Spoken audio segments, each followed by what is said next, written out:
A paz do Senhor, meus irmãos. Tudo bem?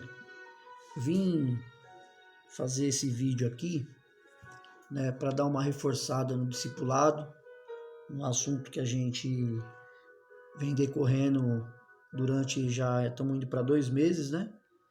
E a gente percebe que às vezes uma semana demora 2, 3. O discipulado é isso, não tem pressa. Nós devemos fazer conforme o andamento do grupo, né? O entendimento, a expressão de vocês, a comunicação de vocês. Então, a gente não vai fazer o discipulado de uma forma corrida, e sim de uma maneira que tem sido muito bom a interação de vocês, né? Os questionamentos, as opiniões, as respostas de vocês, né? E eu vejo que muitas vezes, não sei se os irmãos percebem, Deus usa a vida de vocês também, né? Através de testemunho, através das respostas, através da maneira de vocês se expressarem. Então, saibam que no discipulado é isso. Vocês também estão sendo usados por Deus. Assim como eu e a Andréia estamos aqui para nos comunicar com vocês através da palavra de Deus, né? Deus também está comunicando conosco através da vida de vocês. Então, é uma troca de experiência, né? Onde a gente acaba aprendendo um pouco mais da palavra de Deus. E isso é muito bom. E eu queria recapitular aqui o assunto, né? Desde um pouquinho mais atrás, que João, né, deixa aqui um importante registro para nós no livro de João. E isso que é importante perceber, e quando o livrinho dá algumas referências, de marcar o verbo, de pôr cruzinha, né, de pôr casinha, de ver o tempo que está no presente, no passado, no futuro, enfim. É muito importante vocês marcar essas partes. Eu sei que a gente não está corrigindo isso para não ficar como uma aula. Pelo contrário, a gente quer que o discipulado fique uma coisa espontânea, uma coisa que venha ser um bate-papo. O livro é apenas uma direção para que a gente possa caminhar num assunto que é muito importante, um assunto que vai ser para a vida toda. Tanto é que você vê que o discipulado está sendo feito da nossa igreja para as pessoas de mais idade, pessoas adultas, né? Pessoas já experientes, que poderia se dizer assim, já conheço tudo, mas não. A gente tem sempre o que aprender na vida da gente. E João, né, ele vem testificar que nós somos pecadores, né? João vem testificar que a vida de Cristo é verdadeira, é real, que ele viu, né, ele testificou. Então, esse livro ele é maravilhoso, que ele dá uma importância muito grande, que não foi uma historinha, foi alguém que estava próximo de Jesus, que viu a caminhada, né? Que viveu, que vivenciou, como se a gente tivesse aqui um amigo de infância, a gente teve uma história, né? E às vezes a gente para bater um papo e fala, você lembra quando a gente era menor, a gente era pequeno e a gente fazia isso, a gente fazia aquilo. Então, criou uma história real, verdadeira. E João testifica isso de Cristo, né? Que isso é real, é verdadeiro. E legal aqui, recapitulando, assim, bem rapidamente, João ele vem, né, nos alertar, né, que eu e você temos um advogado fiel, né? Que é Jesus Cristo, que perdoa nossos pecados, né? E é interessante que o livro ele vai decorrendo, né? E ele vai falar que a gente tem que buscar Deus, que a gente tem que ouvir a voz de Deus, né? Que a gente tem que persistir no caminho de Deus, né? Obedecer, ter fé. É um ato de fé. A gente está na igreja, a gente está através de uma live, é um ato de fé. Fé pelo Filho de Deus, aquele que pode mudar o nosso interior, né? Que pode nos mostrar o caminho tortuoso muitas vezes da nossa vida, porque como a gente falou no discipulado nessa semana, nós somos de uma natureza do pecado, nós temos o pecado dentro de nós, e nós temos que nos avaliar, nós temos que verificar tudo o que está acontecendo em nossa volta, no nosso dia a dia, para que a gente possamos agradar a Deus. E João ele vem nos dar um alerta, né? Ele vem falar para que a gente tenha possa saber que a nossa alegria ela tem que ser completa em Jesus Cristo, né? Se nós pecarmos, nós temos um advogado bom e fiel que é Jesus Cristo, né? Que o sangue de Jesus nos purificou de todo pecado, né? Ele vem testificar que existe a vida eterna, que nós devemos perseverar no caminho da salvação para que a gente possa conquistar a nossa eternidade com Cristo, né? Cristo é o caminho, né? A gente sabe disso, a verdade e a vida. Não há outro onde pode vir a salvação, senão através do Filho de Deus. Porque foi ele que lá em João 3,16, né, que entregou a sua vida por mim e por vocês. Então, é um livro maravilhoso, é um livro que a gente tem que se atentar a fazer com atenção, com oração, com dedicação, porque o Senhor tem que falar em nossos corações, para quando a gente participar da live, a gente, sabe, se abrir na presença de Deus, em comunhão. Nós fazemos parte do corpo de Cristo, né? Então nós temos que nos derramar, contar nossas experiências, né? Responder as perguntas de uma maneira assim que fala assim, não, eu dediquei tempo. Então o discipulado é importante, porque ele vai fazer bem para mim e para a sua vida, né? Aí João vem testificando, né, que se a gente anda na luz, temos comunhão uns com os outros. Quem é a luz? É Jesus Cristo, Filho de Deus. Então, nós temos que nos purificar de todo pecado, né? Andar em comunhão. A gente foi falando, estou falando desde a semana 1, né? Andar na luz, né? Nós somos pecadores, nós temos que ter essa certeza, nós não somos bons, nós somos pecadores. Só que existe um advogado fiel que intercede por nós, que é Jesus Cristo. E nós temos que fazer a nossa parte de permanecer no caminho de Deus, resistir às tentações do maligno, né? João foi testemunha ocular. Nós devemos ser também testemunha de Jesus neste mundo. Nossa vida é um testemunho vivo, para que as pessoas que estão à nossa volta vejam que existe uma luz diferente, que existe algo diferente em mim e em você. Então João conhecia Jesus. Nós precisamos conhecer também. Nós precisamos ter intimidade com Cristo, né? João andou com ele. Nós também devemos andar com Jesus.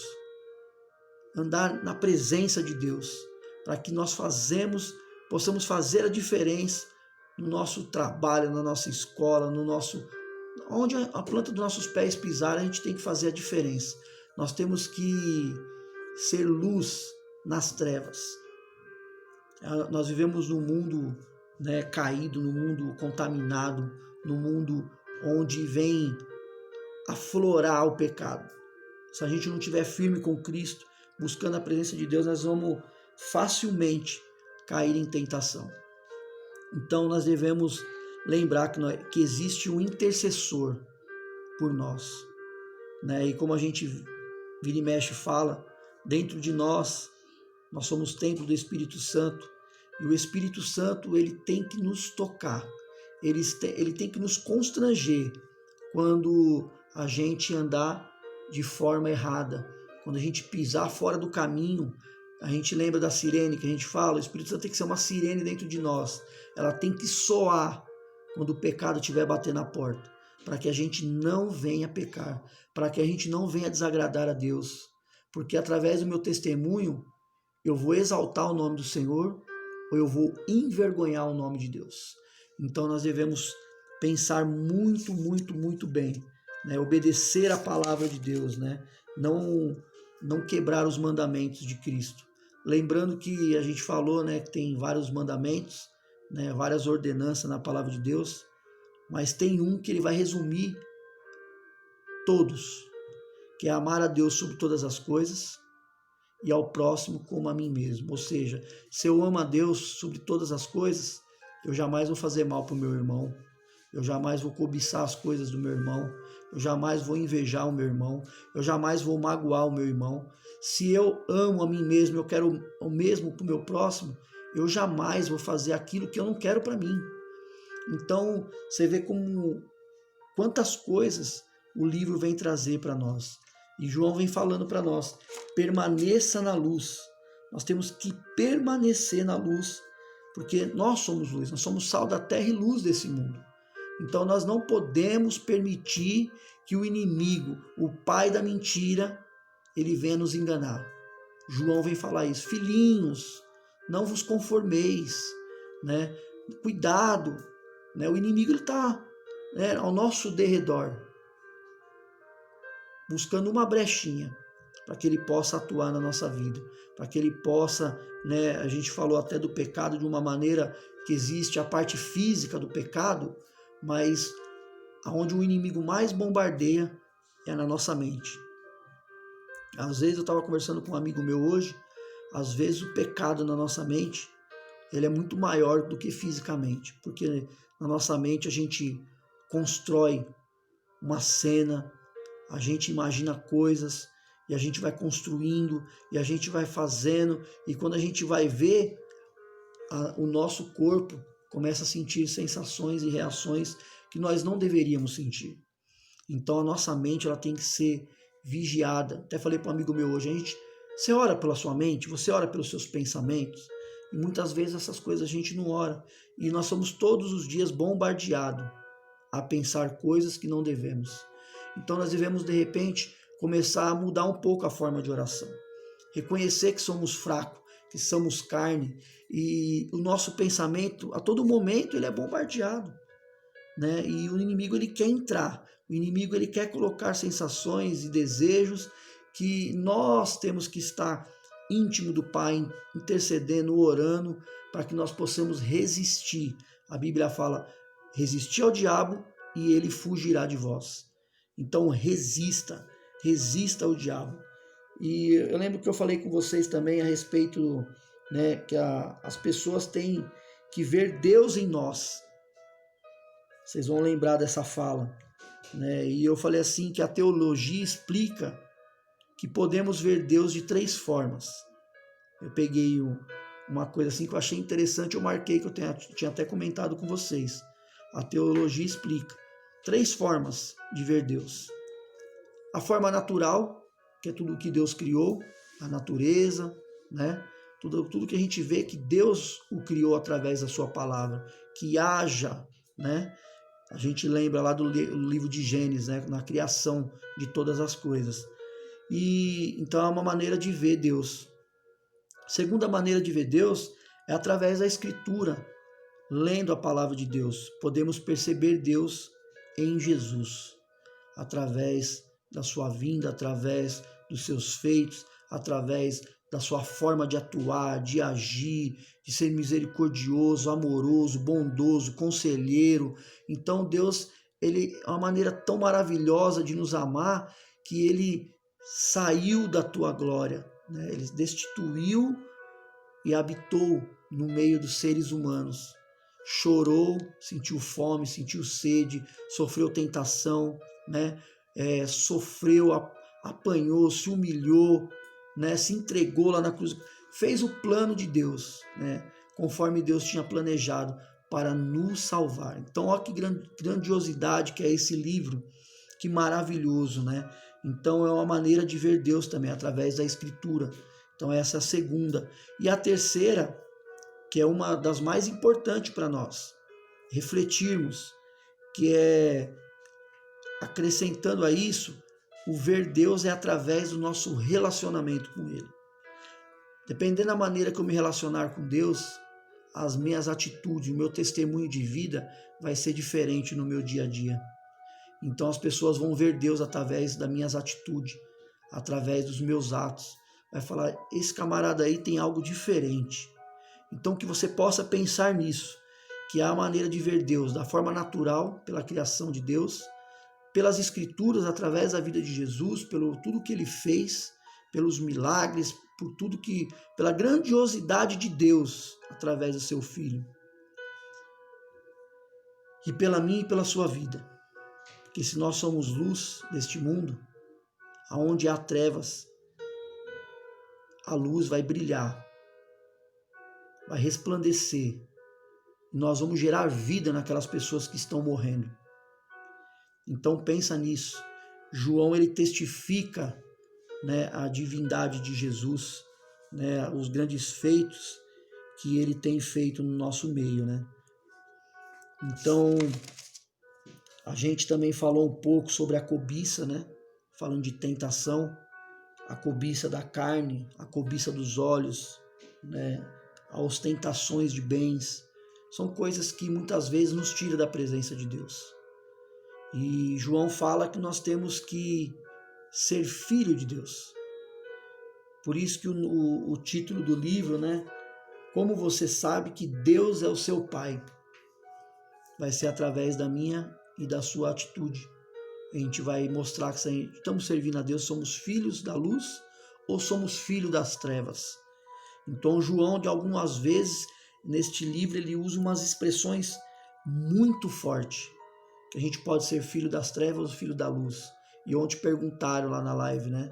Mas então, peraí, então se a gente pecar, a gente não é mais filho de Deus? Não. A gente não pode permanecer naquele pecado consciente, senão nós estamos servindo a Satanás, ao inimigo. Mas quando a gente errar e o Senhor sabe que nós somos pecadores, e nós se arrepender de coração, o Senhor, lembra lá da primeira semana do livro, Ele é o nosso intercessor, Ele é o nosso advogado.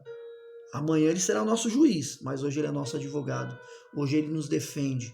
Hoje a gente se voltando a Deus e confessando nosso pecado para Ele, chamando pelo nome nosso pecado, o Senhor nos perdoa e nos dá a oportunidade de fazer diferente, de fazer de uma maneira nova, né, a nossa caminhada com Cristo. Então, por isso que ele enfatiza muito na semana 3, né?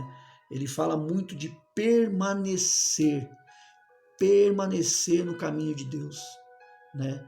Porque ser cristão não é fácil, né? Ainda mais para vocês jovens, né? Cheio de coisas acontecendo no nosso dia a dia, né? Um mundo onde a gente é ligado na rede social, tantas coisas nos bombardeia, então nós temos que tomar muito cuidado, porque se a gente não vigiar o nosso espaço, os nossos olhares, que é a cobiça dos olhos, que vai criar o desejo, a concupiscência, né? Como o livro de Tiago fala, que é o desejo da carne, se a gente não vigiar, a gente vai cair facilmente nas garras do maligno. E muitas vezes nem percebe. Tem pessoas que vivem de uma maneira, acha que um pecadinho não tem problema, né? E o pecado para Deus, ele não tem tamanho, né? Pecado é pecado, então nós temos que fugir da aparência do mal, né?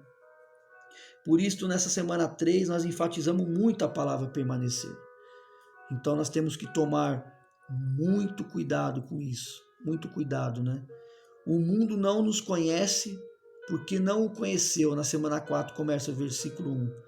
As pessoas vão achar estranho a nossa separação das coisas do mundo, quando a gente não querer fazer coisas que o mundo acha normal, mas para nós não é normal.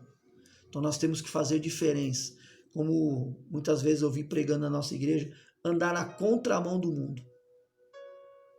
Quando a gente perceber que a gente está andando na contramão do mundo, muitos jovens cheios de mania, de costumes, de coisas erradas, de palavrear errado, de pensamentos errados, e a gente estiver indo na contramão, você pode ter certeza que eu e você estaremos agradando a Deus e envergonhando o inimigo.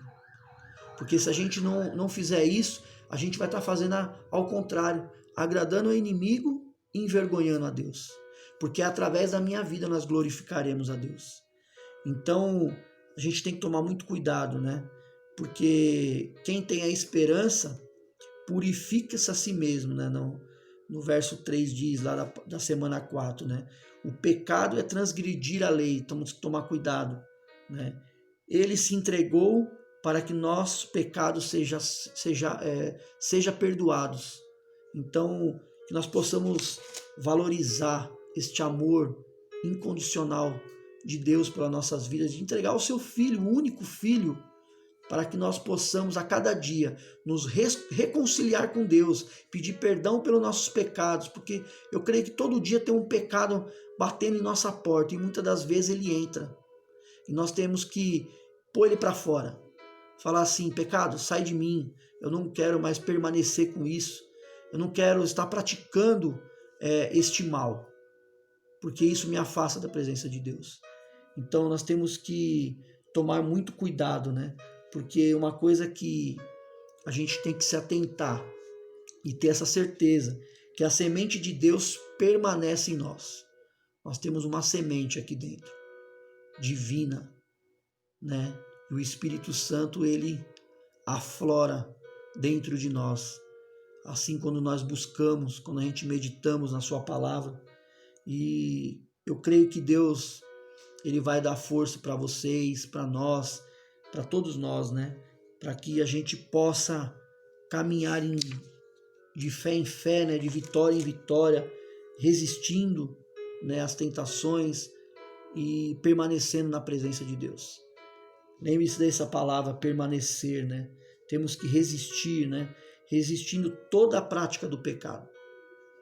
E eu tenho certeza que a nossa consciência vai funcionar, porque o Espírito Santo que habita em mim e em você vai nos alertar, para que a gente possamos, como um farol quando está abrindo e o pedestre tem que parar para não ser atropelado. Então, para que a gente não seja atropelado pelo pecado, que o Espírito Santo possa estar dentro de nós. Para isso nós possamos meditar, orar, buscar a presença de Deus, para que o Senhor, na hora certa, fala: pare, não conclua isso, não pensa mais nisso, não fala mais isso, não age mais assim. Então, que essa semana, esse resumo que eu estou fazendo, eu vou postar no grupo, para todos vocês, para que vocês saibam que existe uma semente de Deus dentro de vocês. O Espírito Santo, nós somos templo do Espírito Santo. Nós devemos glorificar o nome de Deus. Então, que esse resumo possa ser de reflexão para a minha vida, tem sido, e para a sua vida também. Para que a gente possamos começar essa semana de uma forma que a gente venha glorificar o nome do Senhor, de uma forma que a gente possa, na hora certa, falar assim: não vou concretizar este pecado, este pensamento, este falar. Eu vou glorificar a minha vida. Eu sou o sal da terra e luz desse mundo. Eu vou ser um exemplo de vida, vou ser um testemunho vivo. Porque João, ele testificou as coisas de Deus através da vida de Jesus. Tudo que ele vem falar, ele vem nos afirmar que Deus é bom, que Jesus é fiel, que nós devemos ser também. Nós devemos caminhar na luz divina, né? E é tão maravilhoso, né? Que a gente, quando começa a bater um papo ali no meio de vocês ali, né? A gente vê cada pensamento, né? As dúvidas, como é difícil, a gente percebe, né? No falar, né? Como é difícil responder algumas perguntas do livro. Mas saiba que eu e você somos humanos e o Senhor conhece, sabe que nós somos falhos. Mas nós devemos permanecer no caminho, resistir às tentações, para que o Senhor venha nos abençoar, para que o Espírito Santo venha a cada dia nos moldar.